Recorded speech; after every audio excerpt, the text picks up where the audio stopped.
এই যে এই বাসটা, হ্যাঁ ডবল বাস, ডবল আর কি।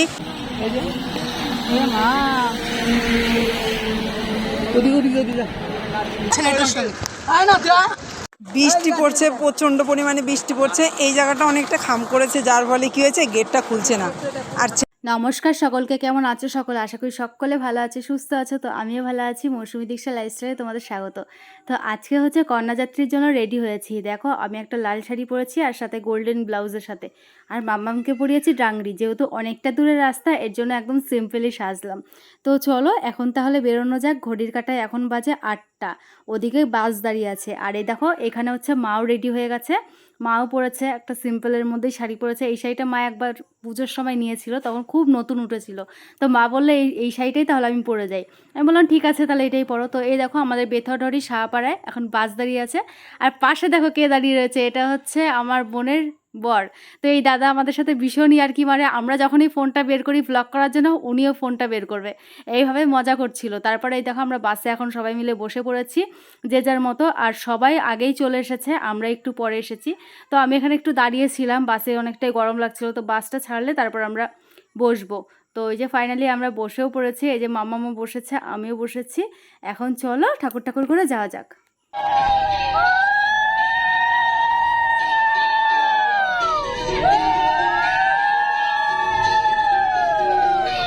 এই দেখো উড়োজোগাড় দিয়ে কিন্তু বাসটা স্টার্ট করে দিল। এবার আমরা যাচ্ছি, আর যেতে যেতে বাসে বাজছিল গান, আর আমরা একটু মজা করতে করতে যাচ্ছিলাম।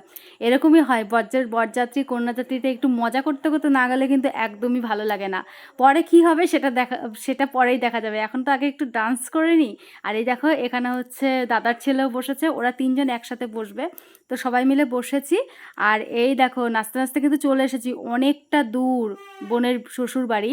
আমরা ঘুরে ঘুরে এসেছি বলে আমাদের অনেকটা দূর লেগেছে। আমাদের যেহেতু কাছে পিঠে বিয়ে হয়েছে, তো এটা অনেকটাই দূর লাগে, প্রায় 1.5-2 ঘন্টার রাস্তা। তো দেখো আমরা এখন চলে আসলাম। আর এত জল কাদা ছিল রাস্তাটায় কি বলবো।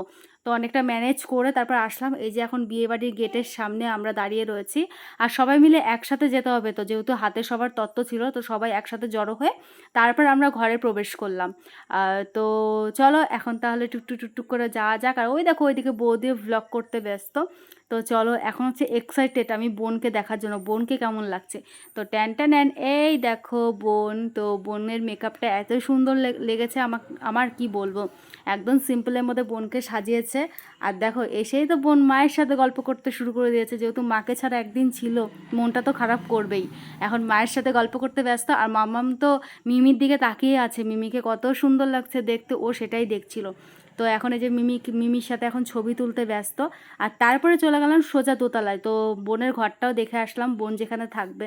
তো এখনও সব কিছু মোটামুটি কমপ্লিট হয়নি, খাটঠাট তো মোটামুটি টুকটাক হয়েছে, এগুলো আস্তে আস্তে সবই করবে। তো জাস্ট তোমাদের এইটুকুই দেখালাম। এরপরে আবার নিচে চলে এসেছিলাম। আর নিচে এসে এখন হচ্ছে বোনের সাথে একটু ভিডিও করছি, সেলফি টেলফি তুলছি, নাহলে তো তোমাদের সাথে শেয়ার করতে পারবো না। আর এখানেই দেখো কন্যাযাত্রীর সমস্ত লোকজন রয়েছে, সবাই মিলে আমরা ভিডিও করছিলাম, অনেকটাই মজা হয়েছে। আর এখানে আবার একটু বোন উঠে গেল, হয়তো বোনের কোনো অসুবিধা হচ্ছিল, এর জন্য বোন উঠে গেল। তো পরে দেখছি আরেকটা বাচ্চা কাঁদছে, ওটাকে বোন টেনে নিয়ে এসছে।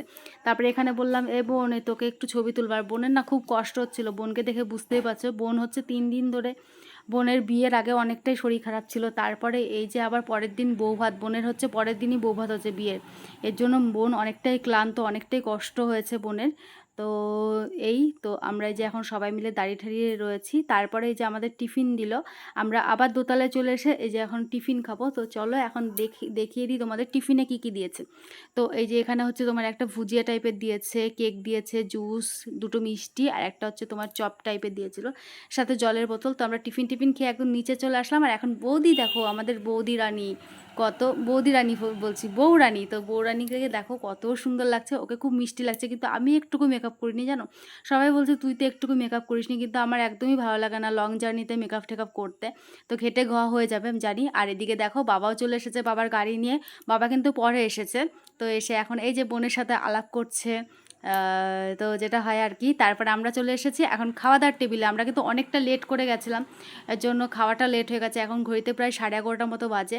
তো আমি তো কিছুতেই জায়গা পাচ্ছিলাম না, তারপরে জায়গা ধরে একে ওকে বলে তারপরে জায়গা পেলাম। তো এদিকে দেখো বাবা আর বাবার অ্যাসিস্ট্যান্ট ছিল, মানে একটা কাকা হয়, সে ছিল এখানে। আর আমরা তার পাশে বসেছিলাম, আর মায়েরা অন্য টেবিলে বসেছিল। তো খাওয়া দাওয়ার শেষে এই যে দিয়েছিল আমাদের লস্যি। তো এই লস্যিটা নিয়ে একটা রগড় হয়েছে, মামাম কিছুতেই লস্যি খাবে না, তো ফেলতে গেছে। আমারটাও ফেলে দিয়েছি, কারণ খাওয়ার পরে লস্যিটা একদমই ভালো লাগে না। তো ও ফেলতে গেছে, ও পুরো চান করে উঠেছে। তারপরে ওকে কোনো রকম ড্রেস ট্রেস চেঞ্জ করে দিলাম। তো এর জন্য যে বাচ্চাদের সবসময় একটা না একটা ড্রেস কাছে রাখতে হয়, আমি তো 2-3টে ড্রেস সবসময় নিয়ে যাই। তো চলো এখন বাড়ি যাওয়ার পালা। তো বাড়ি আসার পথে যেই ঘটনাটা ঘটেছে দেখো, এত বৃষ্টি এত বৃষ্টি। তো আমাদের বাড়ির সামনে মানে আমাদের তোমার হচ্ছে কী বলবো, টোল ট্যাক্সের ওখানে এসে একটা অ্যাক্সিডেন্টের মতো হয়েছে, ভয়াবহ অ্যাক্সিডেন্ট বলতেই পারো। তো ওই দেখো একটা লাল বাস দাঁড়িয়ে রয়েছে, আর তো এখানে হট করে পিছন দিয়ে একটা অ্যাম্বুলেন্স যাচ্ছিলো বলে বাবা সামনে গাড়িটা রেখেছে। আর এই লোকটা এত অসভ্য, এই বাসের লোকটা, এই যে ওইখানে বৌদিও ভিডিও করছিল, এই লোকটা এত অসভ্য, পিছন থেকে মেরে দিয়েছে। তারপরে বাবার তো কোনো কিছুতেই মানে বাবা যেখানে বসেছিল কিছুতেই বাবার ওই গেটটা খুলছিল না, একবার ক্র্যাক খেয়ে দেখো কতটা ফাঁকা করে দিয়েছে। এই দেখো তোমাদের আমি ভালো করে দেখাচ্ছি, এখন বাজে রাত 1টার সময়, আমরা হাই রোডে এখানে দাঁড়িয়ে রয়েছি বাসটাকে ধরবো বলে।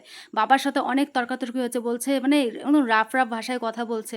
মানে আমার বাবা যে ব্যবসা করে, আমার বাবার যে কত লরি যায় বাইরে, সেটা ওদের ধারণা নেই। দেখো বাসটা ভয়ের চোটে চলে গেল, ওদের যদি দোষ না থাকতো ওরা কিন্তু দাঁড়িয়ে থাকতো, ওদের কাছ থেকে জরিমানা নিয়েই ছাড়তাম, কিন্তু বাসটা চলে গেলো। এত অসভ্য, এইভাবে তো ছোটোখাটো অ্যাক্সিডেন্টে কিছু না কিছু হয়, কিন্তু এরা একদমই বোঝার চেষ্টা করে না, যে ভাবে যে ছোট গাড়ি, এদের হয়তো কোনো জ্বরই নেই। এই যে এই ছেলেটা, এই দেখো, যে এই ছেলেটা বাবার সাথে ভীষণ তর্ক করেছে, একটুর জন্য আমরা বেঁচে গেছি জানো, এত বড় একটা অ্যাক্সিডেন্ট থেকে আমরা বাঁচলাম। এই যে এই ছেলেটা, তো তোমরা যদি কেউ চিনে থাকো অবশ্যই তোমরা দেখতে পারবে, আমরা গাড়ির নাম্বারও নিয়ে রেখেছি, যদি কোনো ব্যবস্থা করা যায় দেখা যাক।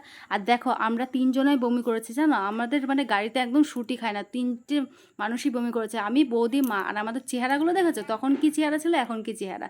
তো চলো ভিডিওটা এখানেই শেষ করছি, কেমন লাগলো তোমাদের জানিও।